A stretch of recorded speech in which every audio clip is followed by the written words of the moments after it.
JEE main 2026 మనందరికీ తెలుసు. First phase జనవరిలో జరుగుతుంది. ఫస్ట్ సెషన్ జనవరిలో జరుగుతుంది. సో ఈ టైం అంటే సెప్టెంబర్ నుంచి జనవరి వరకు నన్ను అడిగితే చాలా చాలా crucial phase in students preparation for JEE main. ఈ ఫేజ్లో స్టూడెంట్స్కి ఒక రకంగా ఇది ఫైనల్ ల్యాప్ అని చెప్పాలి. ఈ ఫేజ్లో స్టూడెంట్కు చాలా స్ట్రెస్కి గురవుతాడు. అండ్ ఆ సిమ్టమ్స్ మనకి పలు విధాల ఇన్ డిఫరెంట్ వేస్ మనకి ఎక్స్ప్రెస్ అవుతూ ఉంటాయి. పేరెంట్స్ చాలా కీలకమైన రోల్ ఇప్పుడు పోషించవలసి వస్తుంది. అండ్ ఈ స్ట్రెస్ ఏదైతే ఉంటుందో, బేసికలీ స్ట్రెస్ ఎందుకు వస్తుంది అంటే కాన్ఫిడెన్స్ పోతుంది స్టూడెంట్స్కి. ఎందుకు కాన్ఫిడెన్స్ పోతుంది? ఇప్పటి వరకు సిలబస్ ఎప్పుడైతే కంప్లీట్ కాదో, the responsibility, the owners is on the institution faculty. ఇంకా సిలబస్ అవ్వవలసింది ఉంది కదా, ఇన్స్టిట్యూషన్ మీద కానీ ఫ్యాకల్టీ మీద కానీ భారం వేసేస్తాడు స్టూడెంట్ కొంచెం రిలాక్స్డ్గా ఉంటాడు.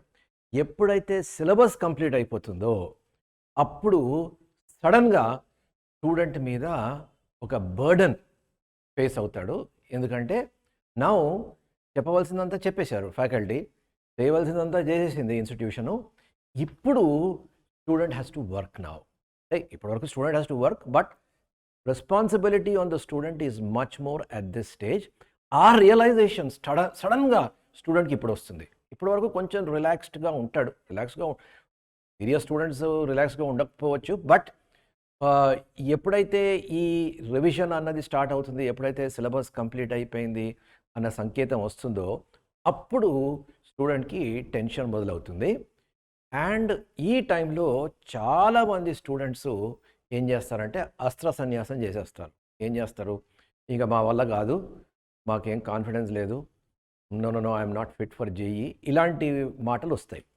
సో పేరెంట్స్ ఈ స్టేజ్లో wherever student has put in lot of work for the last few years, and మీకు తెలుసు స్టూడెంట్కి ఆ సత్తా ఉంది, ఆ పొటెన్షియల్ ఉంది, కానీ lack of confidence at this stage అని మీకు అనిపించినప్పుడు మీరు you have to give him a lot of confidence, moral support. అది మదర్ అయినా ఫాదర్ అయినా or both, you have to take this utmost seriously. And స్టూడెంట్తో కూర్చొని స్టూడెంట్కి ఆ మెంటల్ కాన్ఫిడెన్స్ అనేది ఇవ్వాలి. ఈ స్టేజ్లో మీరు కాన్ఫిడెన్స్ పోయే పనులు ఏం చేయకూడదు. ఫర్ ఎగ్జాంపుల్, మార్క్స్ రావట్లేదని మీరు స్టూడెంట్స్ మీద ఎక్కువ ప్రెషర్ పెట్టకూడదు. ఎందుకంటే ఇప్పుడు ఏమవుతుంది, మనకి ఆ ఫేస్ టెస్టు, క్యుములేటివ్ టెస్టు, తర్వాత గ్రాండ్ టెస్ట్లు అన్నీ మొదలవుతాయి. అండ్ ఈ ఫేజ్లో స్టూడెంట్కి ఇప్పటివరకు ఏవైతే వీక్లీ టెస్ట్లో మార్క్స్ వచ్చాయో ఆ మార్క్స్ ఇప్పుడు రాకపోవచ్చు. And most of the time first year syllabus కూడా కంబైన్ చేసి టెస్ట్ పెడుతూ ఉంటారు ఈ టైంలో. సో మార్క్స్ కొన్ని అన్ఫెమిలియర్ టాపిక్స్ ఉంటాయి, కొన్ని topics wear the student is not very good at, వీక్గా ఉన్న టాపిక్స్లో టెస్ట్లు అవుతూ ఉంటాయి. సో ఈ టైంలో మార్క్స్ తక్కువ అవ్వచ్చు. సో అప్పుడు ఎప్పుడైతే మార్క్స్ తక్కువ అవుతాయో పేరెంట్ మార్క్స్ కోసం ప్రెషర్ పెడితే ఆ ఉన్న కాన్ఫిడెన్స్ కాస్త ఇంకా ఆవిరైపోతుంది. సో ఈ ఫేజ్ అన్నది చాలా చాలా క్రూషియల్గా చూడాలి. And parents have to give a lot of moral support at this stage. అయితే మారల్ సపోర్ట్ ఇవ్వాలి, కానీ స్టూడెంట్ అడిగే షార్ట్ కట్స్కి మాత్రము they should not fall they should not get in a way misdirected by the kind of suggestions that the student will come out with. So student ఏం చేస్తాడంటే ఈ pressure తట్టుకోలేక different kinds of suggestions ఇస్తాడు. ఆ suggestions మీరు ఒక్కసారి ఆలోచించి whether it is right or wrong అన్న డెసిషను మీకు మీ ఎక్స్పీరియన్స్తో, మీ విజ్డమ్తో మీకు తెలుస్తుంది. సబ్జెక్ట్ రాకపోవచ్చు, you will not know anything about maths, physics, chemistry at this level, but మీ విజ్డమ్లో whether the student is justified in asking what he's saying, అది మీరు ఒకసారి ఎగ్జామిన్ చేయాలి. ఫర్ ఎగ్జాంపుల్, ఏం జరుగుతుంది ఇలాంటి టైంలో? ఫస్ట్ థింగ్, ఎప్పుడైతే రివిజన్ స్టార్ట్ అవుతుందో ఫస్ట్ రియాక్షన్ కొంతమంది స్టూడెంట్స్ ఏం చేస్తారు, మీ దగ్గరకు వచ్చి అక్కడ కాలేజ్లో ఏం జరగట్లేదు, ఏమి టీచింగ్ జరగట్లేదు, ఓన్లీ రివిజన్ అంటున్నారు. సో నాకు టైం వేస్ట్ అవుతుంది, క్లాస్లో చాలా డిస్టర్బెన్స్ ఉంది, నేను ఇంట్లో కూర్చొని నేను చదవడం మొదలు పెడతాను అని అంటాడు. దిస్ విల్ గో ఇన్ ఈ స్టోరీకి వేరే వేరే ఫ్లేవర్స్ ఇస్తారు. నెట్ రిజల్ట్ ఏంటంటే నేను కాలేజీకి వెళ్ళను, హాస్టల్లో ఉంటే ఇంటికి వచ్చేస్తాను, లేదా డే స్కాలర్ అంటే కాలేజీకి వెళ్ళను అంటాడు. ఇది మాత్రం చచ్చిన ఒప్పుకోకూడదు. You should never ever accept this, because ఈ స్టేజ్లో లాస్ట్ 4-5 monthsలో వాడికి ఆ డిసిప్లిన్డ్ అప్రోచ్ లేకపోతే ఇంతవరకు ఏదైతే మీరు ఇన్వెస్ట్ చేశారో in terms of time and effort అదంతా వృధా అయిపోతుంది. ఎందుకంటే ఇంట్లో ఆ డిసిప్లిన్ ఉండదు, తర్వాత ఆ స్ట్రక్చర్ ఉండదు, ఆ టెస్ట్లు ఏవైతే ఈ టైంలో టెస్టింగ్ చాలా ఇంపార్టెంట్. ఈ టెస్టింగ్ సీరియస్గా జరగదు, సీరియస్గా టెస్ట్లు చేసుకోవడం జరగదు. సో ఇవన్నీ there are whole lot of things. ఆ స్ట్రక్చర్ అయితే ఉండదు, ఆ డిసిప్లిన్ అయితే ఉండదు. So however bad the institution is, student ఇన్స్టిట్యూషన్కి వెళ్ళడం వల్ల ఏమవుతుందంటే ఒక స్ట్రక్చర్ ఉంటుంది, ఒక డిసిప్లిన్ ఉంటుంది, ఒక పియర్ గ్రూప్ ఉంటుంది, ఒక కాంపిటీషన్ ఉంటుంది, ఒక ఫ్యాకల్టీ ఉంటాడు డౌట్స్ క్లారిఫై చేయడానికి, గైడెన్స్ ఇవ్వడానికి. ఇవన్నీ ఇంట్లో కూర్చుంటే ఇవన్నీ దొరకవు. And student at this stage వానికి అంత ఎక్స్పీరియన్స్ ఉండదు. This is the first time he's facing JEE main. So ఇంట్లో కూర్చొని వితౌట్ గైడెన్స్ నేను చేసుకుంటానంటే మాత్రం మీరు ఒప్పుకోకూడదు. You should never accept. ఒక్కసారి మీరు యాక్సెప్ట్ చేశారంటే మాత్రం మీరు you can take it for granted that the student is not serious about JEE main. So ఇది మాత్రం మీరు వాట్ ఎవర్ రీజన్ మీరు కావాలంటే ask him what are the problems, ఇన్స్టిట్యూషన్లో ఏమేమి ప్రాబ్లమ్స్ ఉన్నాయి అన్నది కనుక్కోండి. అవి ఇన్స్టిట్యూట్ వాళ్ళతో మాట్లాడండి and see how they can be reduced. Solution అయితే ఉండకపోవచ్చు, but how they can be reduced or how they can be address అన్నది మీరు ఇన్స్టిట్యూట్ వాళ్ళతో మాట్లాడుకొని ఒక కాన్సెన్సస్కి వచ్చి పిల్లవాడిని అయితే పంపించాలి. నెంబర్ 1. నెంబర్ 2, ఇంకోటి ఏం చెప్తారంటే at this stage especially day scholar students ఏం చేస్తారంటే, నాకు ఇందులో వీక్ ఉన్నాను, ఆ టాపిక్ తినగా చెప్పలేదు మాకు, ఇక్కడ సిలబస్ అవ్వలేదు, ఇవన్నీ these are all excuses. So they are not serious. ఇవన్నీ ఎక్స్క్యూజెస్ వస్తాయి మీకు. నేను అందుకోసం నాకు అక్కడ తినగా చెప్పలేదు, మాకు ఫ్యాకల్టీ బాగా మారారు, తర్వాత ఏవో he will give you 101 excuses. దీనికోసం నాకు సొల్యూషన్ ఏంటంటే నేను ట్యూషన్ తీసుకుంటాను, లేకపోతే ఏదో క్రాష్ కోర్స్లో జాయిన్ అవుతాను అంటాడు. ఇది మాత్రం మళ్ళా మీరు ఒప్పుకోకూడదు. ఎందుకంటే ఈ టైంలో ట్యూషన్ అంటే ఏంటి, మళ్ళా A to Z మళ్ళా చెప్పడం మొదలు పెడతారు. ఈ టైంలో చేయవలసింది ఏంటి, రివైజ్ చేసుకోవాలి, ప్రాక్టీస్ చేయాలి. Very important. Practice at this time very important. టెస్ట్లు చేయాలి, వర్క్ చేయాలి స్టూడెంట్. ఈ టైంలో మళ్ళా క్లాసెస్ తీసుకుంటాను, మళ్ళా క్లాస్ రూమ్లో కూర్చుంటాను, మళ్ళా లెక్చర్స్ వింటాను అంటే వెన్ విల్ యూ ప్రాక్టీస్? ఈ టైంలో కూడా ప్రాక్టీస్ చేయకపోయి మళ్ళీ నేను ట్యూషన్కి వెళ్తాను, ట్యూషన్ సార్ ఏదో చెప్తారు. ఎందుకంటే ట్యూషన్ సార్స్ విల్ ఆల్వేస్ అరిచేతిలో స్వర్గం చూపిస్తారు. మీకు ఈ 4 నెలలు నా దగ్గర రండి, ఓ సూపర్ డూపర్ మీకు మార్క్స్ తెప్పించేస్తాను నేను అని ఇలాంటి ఫాల్స్ కాన్ఫిడెన్స్లు ఇస్తారు. దీనివల్ల ఏమీ ఒరిగేది ఉండదు. ఎందుకంటే మళ్ళా స్టూడెంట్ ఇంకో లెక్చర్ వినడం వల్ల స్టూడెంట్కి ఏమీ సబ్జెక్ట్ మీద పట్టు రాదు. This is a time when the student has to work on his own. తనంతట తను వర్క్ చేయాలి, ఏమైనా డౌట్స్ ఉంటే క్లారిఫై చేయించుకోవాలి, టెస్ట్లు రాయాలి, ఎవ్రీడే ఏవైతే PYQs ఉంటాయో అవి చేయాలి. సో ఒక కాలేజ్కి వెళ్తే ఆ కాలేజ్లో ఒక స్ట్రక్చర్ ఉంటుంది, ఆ స్ట్రక్చర్ ప్రకారము తను చేయవలసి వస్తుంది. అదే ఇవి వదిలేసి ఏదో ట్యూషన్ అంటే మళ్ళా ఫ్రమ్ బిగినింగ్ జరుగుతుంది. టైం వేస్ట్ తప్ప, డబ్బు ఖర్చు, టైం వేస్ట్ తప్ప మీకు ఏమీ జరగదు దీనివల్ల. So don't accept this. తర్వాత ఇప్పుడు కొత్తగా గత కోవిడ్ వచ్చిన దగ్గర నుంచి కొత్తగా మనం చూస్తున్నాం ఏంటంటే, ట్యూషన్ కాదు, నేను ఇంట్లో కూర్చుంటాను, ఆన్లైన్ కోర్స్ ఏదో తీసుకుంటాను అంటాడు. ఇది అన్నిటికన్నా దరిద్రమైన ఆప్షన్. ఎందుకంటే వన్స్ యూ యాక్సెప్ట్, ఇంట్లో కూర్చుంటాడు, ఏం చేస్తున్నాడో మీకు తెలీదు, మీరు ఆఫీసులకు వెళ్తారు, you will not be able to monitor. Then the other problem is, ఈ ఆన్లైన్లో కూర్చుంటే అసలు వాడు చదువుతున్నాడా ఇంకేదైనా చేస్తున్నాడు. ఎందుకంటే once you are on the net you can do so many things other than studies. Or even in studies మనం ఏదో చదువుతున్నాం అనుకుంటాం కానీ will be wasting our time. ఎందుకంటే ఆ ఆన్లైన్ తీసుకునేవాడు ఏమి టార్గెట్ తీసుకోడు, he will not take any responsibility, బాధ్యత తీసుకోడు, ఏవో క్లాసెస్ డెలివర్ చేస్తాడు. సో ఓవరాల్ ఒక స్ట్రక్చర్ ఉండదు. సో స్టూడెంట్ ఎందులో వీక్ ఉన్నాడు, ఆ వీక్ వాటిలో వర్క్ చేస్తున్నాడా, లేకపోతే ఓన్లీ ఆ స్ట్రాంగ్ ఏరియాస్ ఏవైతే తనకి ఇంట్రెస్ట్ ఉందో దాని మీద ఎక్కువ వర్క్ చేస్తున్నాడా అనేది ఎవరు మానిటర్ చేయలేరు. ఆ ఆన్లైన్ వాడు అసలు obviously he will not be able to monitor. తర్వాత నా ఎక్స్పీరియన్స్లో majority of the online courses ఏంటంటే అవి అగైన్ ఒక స్టూడెంట్కి ఒక ఫీలింగ్ క్రియేట్ చేస్తాయి, దట్ యూనో ఇదంతా సింప్లిఫై చేసి చెప్పేశాను అన్న ఫీలింగ్ ఒకటి క్రియేట్ చేస్తాయి. ఎందుకంటే ఆన్లైన్లో they will get money only if they have large number of subscribers. So ఆ సబ్స్క్రైబర్స్ తెచ్చుకుందికి స్టూడెంట్ సీరియస్గా క్లాసెస్ చెప్తే పిల్లలు రారు. సో అది జోక్స్ చెప్పి చాలా కాన్సెప్ట్ చాలా లైట్గా చెప్పి సింపుల్ ప్రాబ్లమ్స్ చెప్పి ఏవో చిన్న చిన్న టిప్స్ ఇచ్చి ఏవో షార్ట్ కట్స్, ఆ షార్ట్ కట్స్ అన్ని చోట్ల పనిచేయవు. అండ్ జేఈ మెయిన్లో తప్పకుండా ఆ షార్ట్ కట్స్తో you will not be able to do well in JEE main using shortcuts. So ఏవేవో చెప్పేసి స్టూడెంట్కి ఏదో చాలా చేసేసాను అన్నట్టు ఫీలింగ్ ఒకటి తెప్పిస్తారు. So again this is something which is not on the right track. ఇది మీరు కొంచెం ఈ ఆన్లైన్ కోర్సెస్, ఇంట్లో కూర్చొని ఆన్లైన్ కోర్సెస్ అంటే మాత్రం డోంట్ యాక్సెప్ట్ ఇట్. తర్వాత నెక్స్ట్ ఏమంటాడు స్టూడెంట్, నాకు టైం సరిపోలేదు నాకు, సో నేను జనవరి రాయను, ఏప్రిల్లో రాస్తాను, ఏప్రిల్కి ఐ విల్ బి ప్రిపేర్డ్ అని రాస్తాడు. ఈ ఏప్రిల్ అన్నది రిపీటర్స్కి పనికొస్తుంది, కానీ రెగ్యులర్ స్టూడెంట్స్ మాత్రం ఈ April session JEE main second session work out కాదు.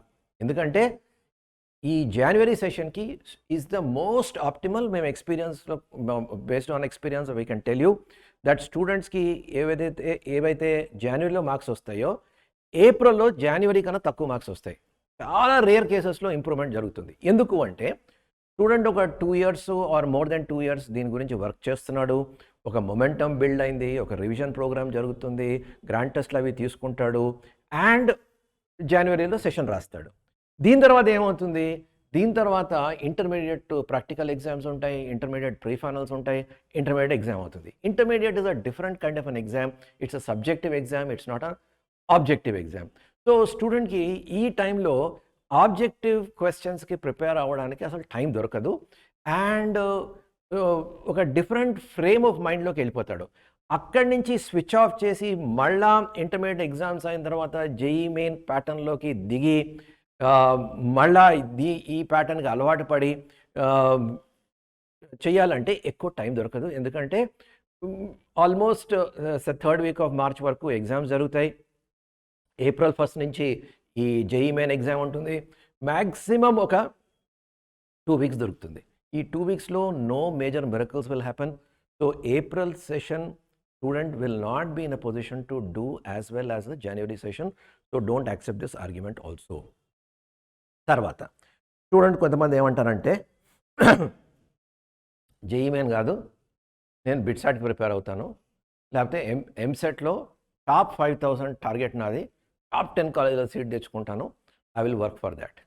మీరు ఒకటి గమనించవలసింది ఏంటంటే బిట్సాట్ కానీ ఈవెన్ ఎంసెట్లో టాప్ 5,000లో ర్యాంక్ తెచ్చుకోవాలన్నా కూడా సిలబస్ ఆల్మోస్ట్ ద సేమ్. ఈ సిలబస్లోనే పర్ఫెక్షన్ రావాలి. Examination orientation will be different. ఆ టెస్ట్ ప్రిపరేషను అదంతా తర్వాత చేయొచ్చు. ఇంటర్మీడియట్ ఎగ్జామ్స్ తర్వాత మనకు ఆల్మోస్ట్ ఒక 40 days దొరుకుతుంది. బిట్సాట్ అయితే మనకి అగైన్ 2 సెషన్స్లో దొరుకుతాయి. ఒకటి మేలో ఉంటుంది, ఇంకోటి ఏమో జూన్లో ఉంటుంది. So we have sufficient time for examination orientation. ఆ ప్రాక్టీస్ తర్వాత చేసుకోవచ్చు.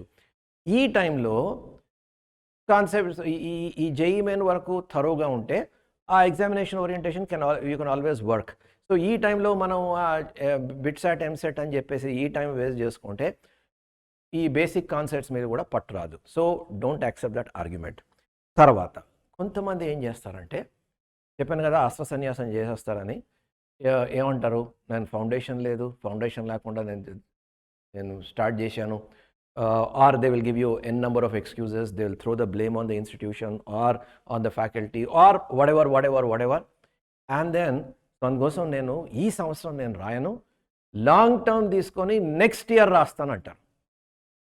So okay fine, long term రాయొచ్చు, బట్ లాంగ్ టర్మ్ రాయాలన్నా కూడా మనకు ఒక మంచి అవకాశం ఇక్కడ ఉంది in terms of taking a mock test. ఎందుకంటే జేఈ మెయిన్ జనవరిలో ఆ ఎక్స్పీరియన్స్ ఏదైతే ఉందో that experience is going to count a lot.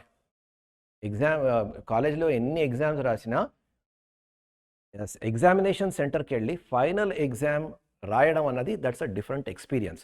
ఆ experience is going to be useful even if you're going to take long term, it's going to be very very useful. So పిల్లాడికి ఏం చెప్పాలంటే okay long టర్మ్కి వెళ్ళు, but what ever possible ఈ 4 నెలల్లో whatever possible, anyway లాంగ్ టర్మ్కి వెళ్ళినా కూడా చదవాలి కదా. సో ఈ 4 నెలలు 5 నెలలు what ever is possible do that, take the exam. వస్తే వచ్చింది, రాకపోతే యూ కెన్ ఆల్వేస్ రిపీట్. కానీ రాయకుండా నేను లాంగ్ టర్మ్కి వెళ్తానంటే హీ ఈజ్ నాట్ సీరియస్ అనమాట. So don't go by this. తర్వాత వన్ లాస్ట్ థింగ్ ఏంటంటే జేఈఈ మెయిన్లో ఏ స్కోర్ వచ్చినా it is going to be useful in some way or the other. ఎందుకంటే మనకి ఎన్ఐటీస్ ట్రిపుల్ ఐటీస్ కాకుండా మనకి జిఎఫ్టిఐస్ అంటే గవర్నమెంట్ ఫండెడ్ టెక్నికల్ ఇన్స్టిట్యూషన్స్ కూడా చాలా మటుకు they use JEE main score. అవి కాకుండా there are some private deemed universities which use JEE main score. అవి కాకుండా కొన్ని ప్రైవేట్ యూనివర్సిటీస్లో జేఈఈ మెయిన్ ఆధారంగా మనకి స్కాలర్షిప్స్ దొరుకుతాయి. తర్వాత ఇప్పుడు తెలంగాణ వరకు వస్తే ఆర్ ఈవెన్ ఆంధ్ర, మనకి category B seats in private engineering colleges, category B seats JEE main ఆధారంగా ఇస్తారు. సో జేఈఈ మెయిన్ స్కోరు ఏదొచ్చినా at every percentile point there will be some engineering college which will give you a seat. May not be a great engineering college, but there will be options. ఎందుకంటే జనవరి తర్వాత ఏదో ఒక score తెచ్చుకుంటే ఏదో ఒక option అయితే మనకు ఉంటుంది. ఈ ఆప్షన్ ఉన్న తర్వాత then April session I will write more confidently. ఆ తర్వాత ఏవైతే ఎగ్జామ్స్ రాస్తానో వాటివన్నీ కాన్ఫిడెంట్గా రాయొచ్చు. సో అందుకోసం జేఈఈ మెయిన్ అన్నది whatever be your percentile, మీకు వెరీ లో పర్సంటైల్ వచ్చింది, లెట్ us say 70% వచ్చింది. 70%కి for example there are GFTIs which can take you even at 70% in open category. Okay, National Institution of Food Technology, Entrepreneurship and Management, NIFTEM అని ఒక institution ఉంది.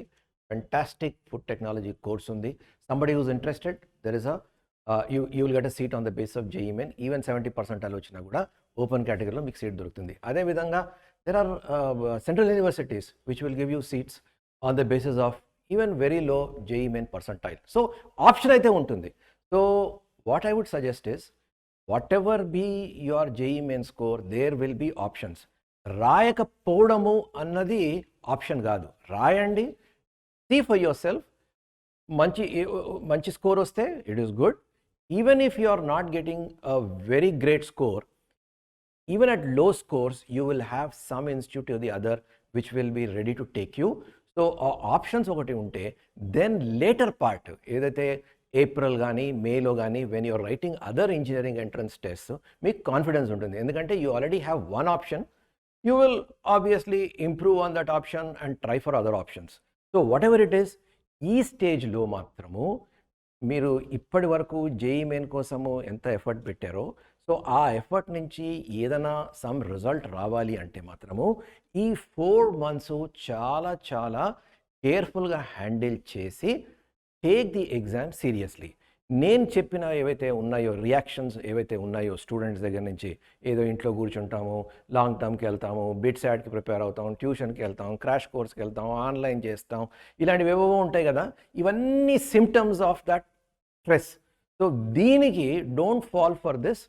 ఒకసారి ఆలోచించి use your wisdom, use your experience, institution వాళ్ళతో మాట్లాడండి, లేకపోతే ఈ ఫీల్డ్లో ఉన్న వాళ్ళతో మాట్లాడండి, take their advice and do what is best for your child. All the best for your JEE Main this time.